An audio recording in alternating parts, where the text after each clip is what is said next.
head over to miniaturemarket.com where they have thousands of board games at discounted prices like Detective Season 1.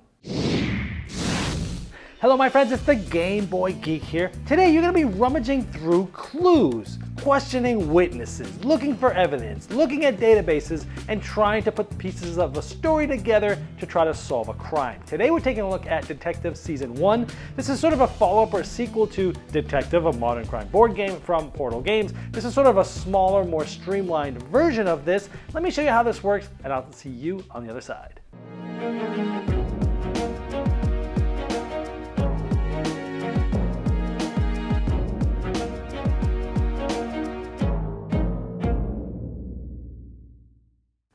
Detective Season 1 comes with 3 standalone cases that are in different settings: natural causes, blood, ink, and tears, and solid alibi. And each of those come with a deck of different portrait cards of different characters you'll be seeing throughout the game, and these get revealed as the game goes on.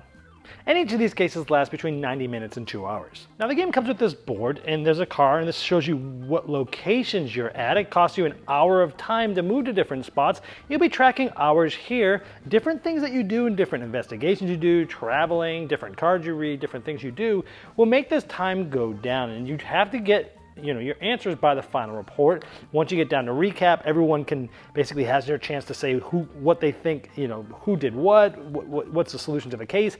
Everyone gets to sort of say that out loud, and then when you're at the final report, essentially you have to come up with the solution and try to solve the case. Now the case deck is something that's secret, so I'm not going to spoil this for you, but there's about 24 cards here, and you're only going to see about half of them by the time you get to the final report. And so you're going to have to deduce and put pieces of information together, make a mind map of how different people relate to others and things like that. But you're going to be going through this deck and doing different things and learning different things. Now each player can pick a character. It's not going to change the mechanisms in the game, but it will give different tasks to different people. For example, this one takes all the notes and connects the dots. This one keeps track of the little details. This one accesses the database. This one is bringing the story and reading the cards. It gives different things that will be done by different people.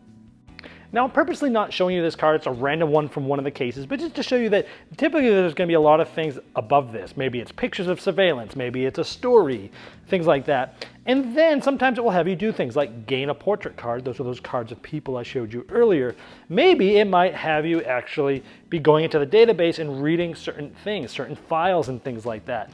Also there's some times where you might be able to essentially follow a lead or dig deeper, it's called. And when you dig deeper, sometimes you have to spend. So there's a resource that you'll gain throughout the game. And for example, there's these skill tokens. You start the game with some of these depending on the amount of players. And if you spend this, you can basically flip this over and dig deeper into this. Now, the interesting thing is when this card comes up, you have to either decide to dig deeper now or you can't do it later. So you have to decide to do this now, spend this resource, possibly spend more time. Do I want to dig deeper in this lead? Or do I not want to? But you have to decide now. Also, some cards give you further leads. So you could spend one of your resources then to get card number 122, go to the police station and see other things. So there's different decisions you're gonna have to make, but time is very valuable in this. You have to decide when to do what and what leads to follow, and you're trying to cast a wide net. Now some cards might say read files. You're going to read file 115, for example. When it has you do these things with little @ symbols, you'll actually utilize the online database.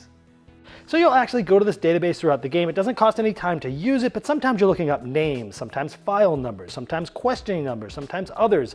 And you're also sometimes putting together physical evidence and trying to link different things through the database, and you'll learn things as you start finding out things using this database.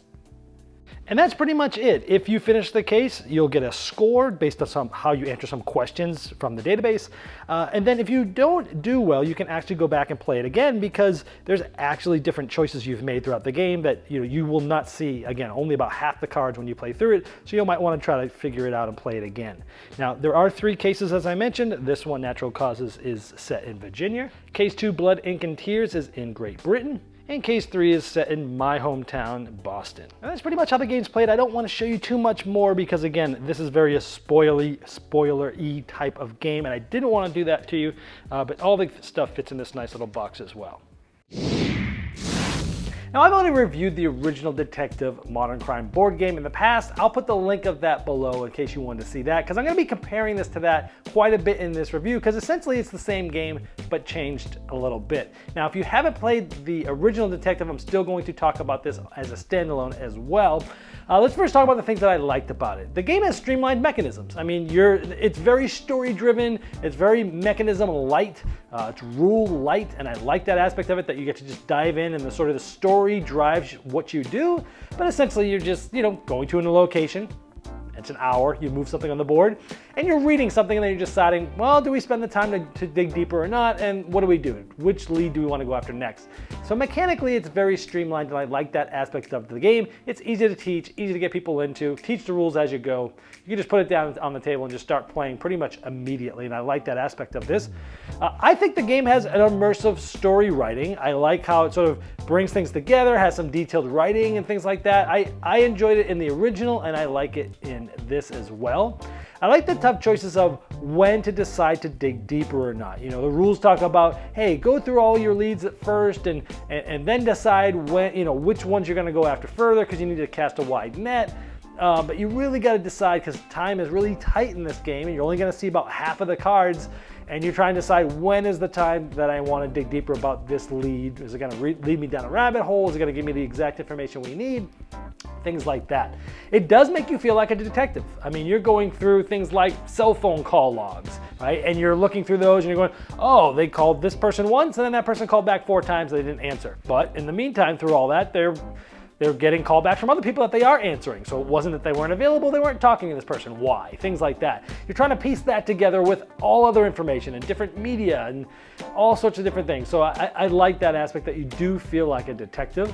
I like that the cases are short. The box is 90 minutes to 2 hours. The first one took us about an hour and 15 minutes. And we took our time. We reread a few of the cards, especially towards the end, trying to piece things together. I did only play the first of the 3 cases. This is more of a sort of a first impressions video of what I thought, in general of the game and the system itself. The individual cases can be played with different groups, and I love that about this. That's the biggest strength of this. Because in the original one, the cases were 4 hours long if you took your time, and they all connected. So you had to play them in a relatively short period of time away from each other. Otherwise, you sort of forgot everything, and even if you kept good notes, and you really did have to play with the same people, since it was one big overarching case that's connected with each other. Where this one's just like, hey, I could play this case with these people. Tomorrow I go play with somebody else and play a different case there. And I liked that aspect of this. That's probably the biggest strength here, is that you could play this with different groups.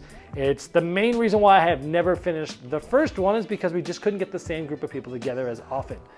The database is pretty cool because it has interesting ways of using certain media, and I'm intentionally being vague because I don't want to give too much away.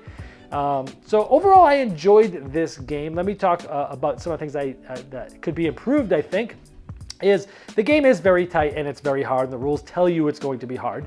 But I would really, you do get to see only about half the cards, and time is a crunch and it's tense, and I like that tense aspect of it. But I wish that they would offer sort of a novice variant where you could start with a certain amount of time that's more than the normal. I guess you could just house rule that and start with 4 or 5 more hours, whatever. But I'd like to see them have maybe different levels of that they've sort of balanced out and figure out, okay, this is easy, this is standard, which is the normal one, and then this is, gumshoe, and then this one is novice or whatever. Like, have it so that you could, because honestly, I would like to have been able to see a few more cards. I don't want to see them all, that's fine. Maybe instead of half, maybe show me 3/4 of the card, so I have a little bit bigger picture if I'm on novice, something like that. I would like to see an official variant for that. Plus, this isn't necessarily a knock on this game, it's more of an attribute to how the board game industry is moving. Earlier this year, a game came out from Plaid Hat Games called Forgotten Waters, and it's an immersive storytelling game where there's a lot of text that you would read. And they went the extra mile and hired voice actors for all of the different characters, and it's really what sets that game aside to make it more memorable than anything else that's come out this year. And of course, it was probably extremely expensive to do that. I'm sure it cut into the profit margins, but they did that. And it's the reason why that game is probably going to be on a lot of people's top 10 lists at the end of the year. Where this has a lot of reading as well, And sometimes people don't like to read, or they don't like to read in person or out loud to everybody. Maybe one person wants to just hog the cards and read them. Anyway, I would have loved to have seen these cards been read by voice actors. I think the game's immersive, but it would take it to the next level just like Forgotten Waters did. Again, not necessarily a knock, but just like, I think this is where, for these types of games, where the bars are being set in the board game industry, and I think others are going to need to follow, or they're going to fall behind in the end. But overall, I like the game. So in summary, between the two, I like this better than the original.